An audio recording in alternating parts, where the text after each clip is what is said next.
We're all looking aimlessly at each other. I don't know.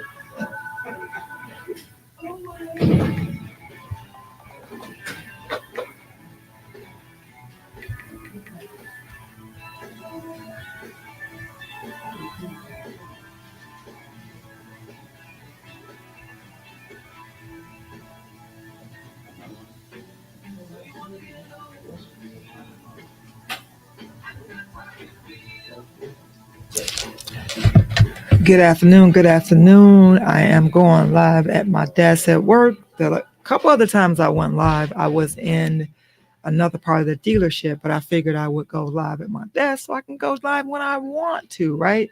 So you might hear the music in the background a little bit because, again, I'm on the showroom floor. But today's topic is going to be car dealership red flags at the car dealership.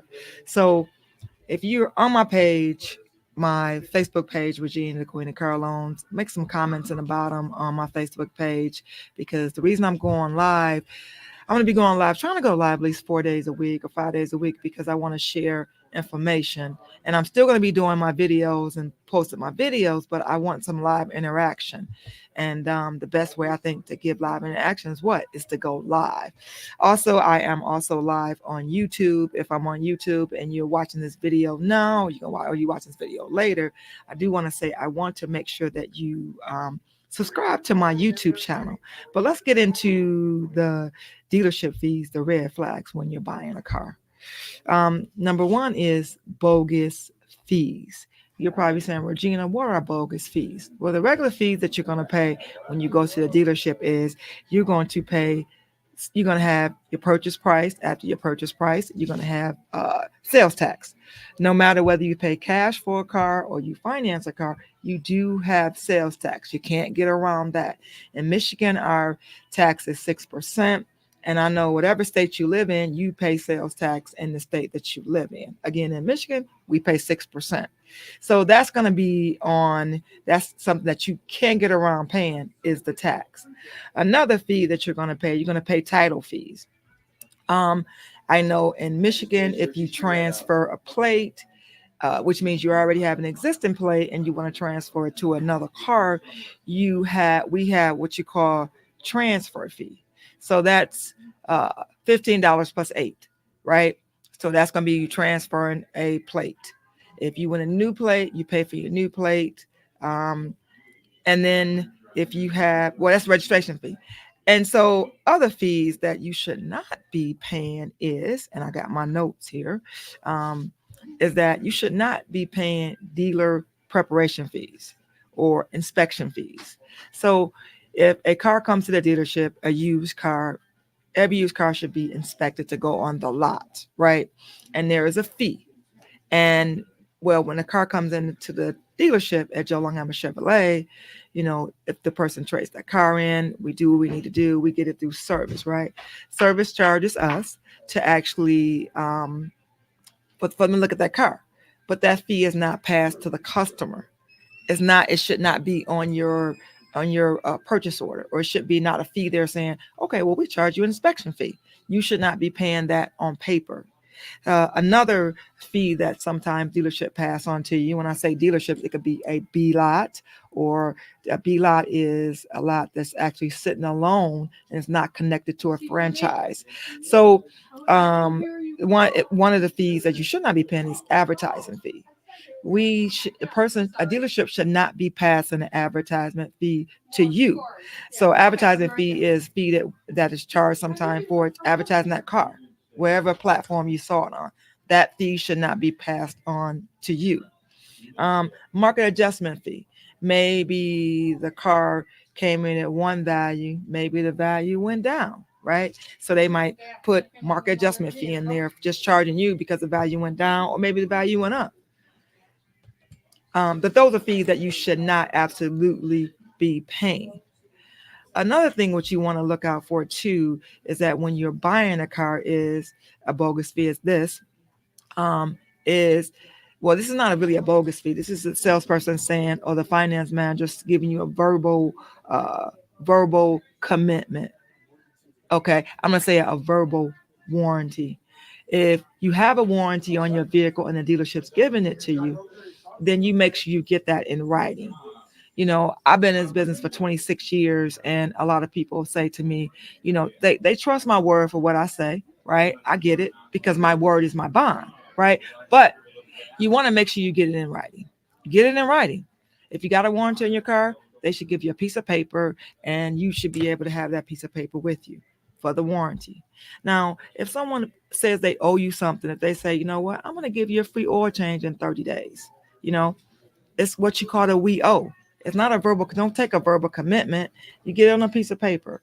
When I need to get my oil changed on my car, whether it's 90 days, 120 days, that you would change it for free.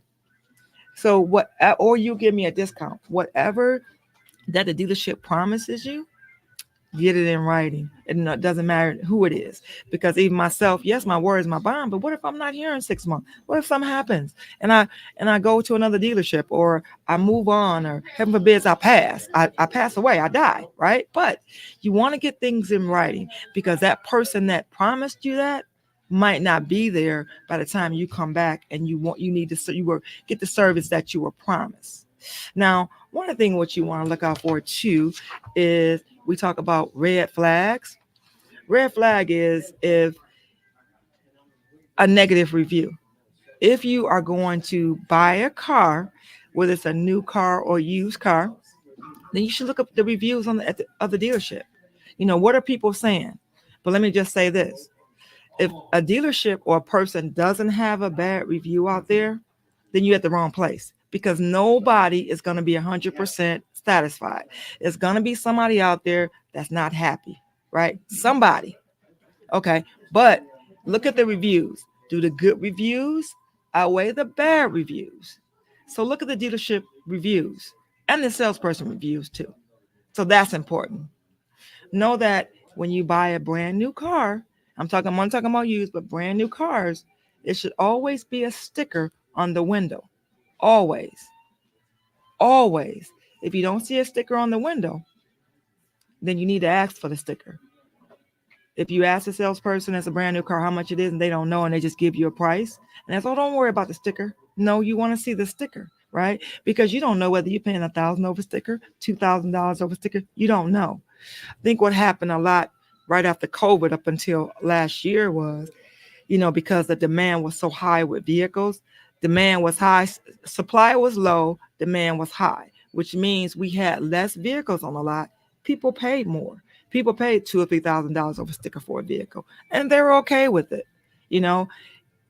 I work at a GM store in Michigan, and it's a GM discount town, and you had some dealerships that weren't even offering GM discount on the vehicles.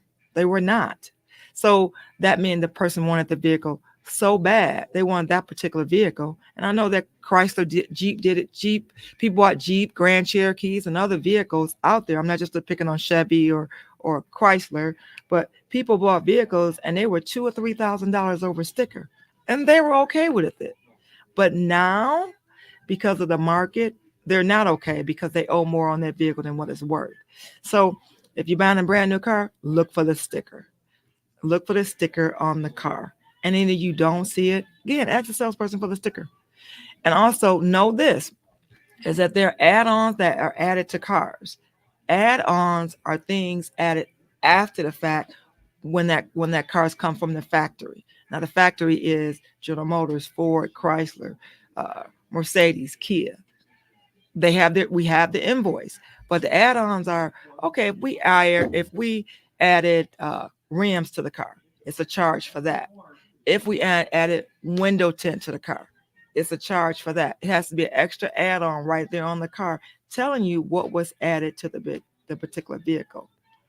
If they added extra chrome on the car, or if they added a pinstripe on the car. Back in the day, people used to get pinstripes. Pinstripes were the thing back in the day. I've been in this business for 26 years, and you know, everybody wanted a pinstripe on their vehicle. Don't ask me what was going on with the pinstripes, but everybody wanted one.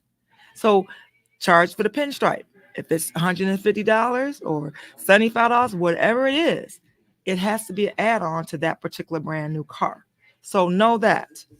And then the next thing I want to talk about is that one of the red flags that you really need to be careful and you need to ask questions is payments when you're getting a payment on a vehicle.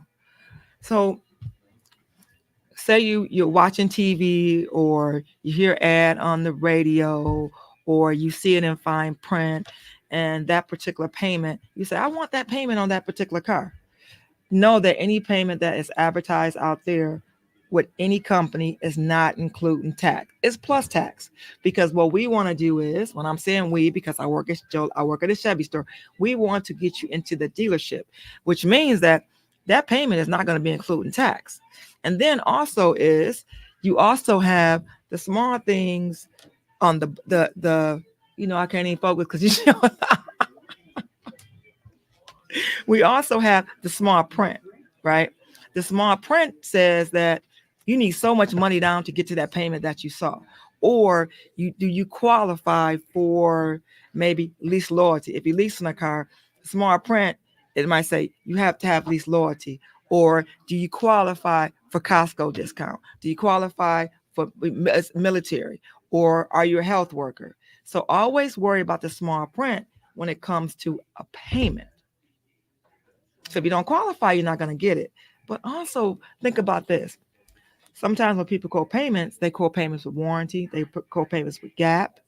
You know, if a dealership's going to pack a payment or put a payment including warranty and gap, you need to know what you're buying. Know what you're buying. You know, even myself, I deal with customers that got bruised credit. I don't like to say bad, but bruised credit. And when I quote a payment, I may quote a payment with a warranty. I may quote a payment with gap. So know what you're buying. You know, is that payment just a regular payment including tax? Or does it have a warranty? Does it have gap? If a person includes you add-ons, things that added to your payment, know what you're buying. So the question that you need to be asking that salesperson or that finance manager is that just a regular payment with just regular payment, not with any add-ons to it? Yeah, you want to ask. Yeah, because what I do is I want to sell it to you. Okay, yeah, this car includes this warranty. Your warranty is for this, right? Or you have gap, and then I explain gap. So know that dealerships do put other things in your payment, but you got to know what you're buying, and you can say yes or no. But know the value. The value. Hope you're writing that down. Know the value when you're buying something. Now, another thing I want to tell you about this is know the bait. We call it bait and switch. If you see a payment on TV, hear it on the radio, remember, the dealership doesn't have 20 cars of the same car. So our job is, right, if somebody comes in and we may have 5 cars or 3 cars at that particular payment, right? And what we're going to do is when you come in, we're going to switch you to another car because that car may not be available. Or we're going to switch you to something similar, right? It's called the bait and switch. We all do it. But all this should cost the world do it. And we do it because we can't save that one car for you or those 5 cars for you. Because when we run ads to attract people just not in our area, but also in different states or different towns. We want to bring the business to us. So you got to be careful of the bait and switch. So the next thing I want to talk about is we call it curb stoners, where you are looking for that particular vehicle. Maybe you have that $3,000 or $4,000 around tax time, or maybe you have some money, just you want to buy a vehicle and it's for sale by owner, but you see it in a field. I mean, maybe you have a field. I call a field is when you have 2 houses. You have a house here in the middle, you have a field, and then right there you have another house, right? You got a car right there. And then you call that number and you say, I want to buy your car. Well, you don't know what you're buying. That person's only accepting cash for that car. And you're like, okay, they want 3,000 for that car. I'm just going to go ahead and give them the 3,000, get my keys, get the title, and I'm done. You got to be careful on that because it, even if the car is 3,000, you want to make sure the car is what? Free and clear, meaning that you have a title with no lien on it. But beware of this. If you have someone that has a $10,000 car out there or $15,000 car and they want to sell it to you and they only accept cash, then you might need to just walk away, right? Because if you getting the money from your credit union or you're financing it, they're going to protect themselves. They want more info on the car. They're going to want the VIN number. They're going to want the miles. They're going to book the car out. And they're just going to make sure that that car is going to be the right car for you, the right fit for you. So you really have to be careful for people that are doing for sale by owner. You really got to know what you're buying. Now, if you spend $1,000, $2,000, then you're going to get what you're going to get, right? But when you get to spending $5,000, $6,000, you need to make sure you do your homework. So what we call it is curb stoners, people that are just going to buy the car, they're looking to pay cash, and they're looking to walk away. And then the person that's selling you to the car, they don't care. They just want your money. And then they might not even own the car, but you don't know what to look for. Another thing I want to talk about, the last thing I want to share with you all is it's called early parts repairs or replacements. Well, you guys know I work at Joe Longhammer Chevrolet, and I have developed relationship with the guys in service. And the reason I have relationships with them is because, I just want to make sure they service my customer. Well, when you going to get your vehicle service, whether you're going to a dealership or you're going to a mechanic or you're going to a mom and pop store, you just want to make sure they're being honest with you about what particular part that you need on your car. Because sometimes I find, because I have customers coming to me after the fact, not here at Joe Longhammer Chevrolet, but that were in other places. Maybe you could have gone maybe 30 more days. Maybe you could have gone maybe 6 more months or 3 more months driving that particular car and you have to replace that part. But because that service advisor or that mechanic or that mom and pop shop saw opportunity to sell you that part and they knew eventually it was going to go out, they're telling you it's going out right now. So they're selling you on something that right now, or maybe you can get in 3 months or maybe 6 months from now. So those are things that you got to be thinking about too.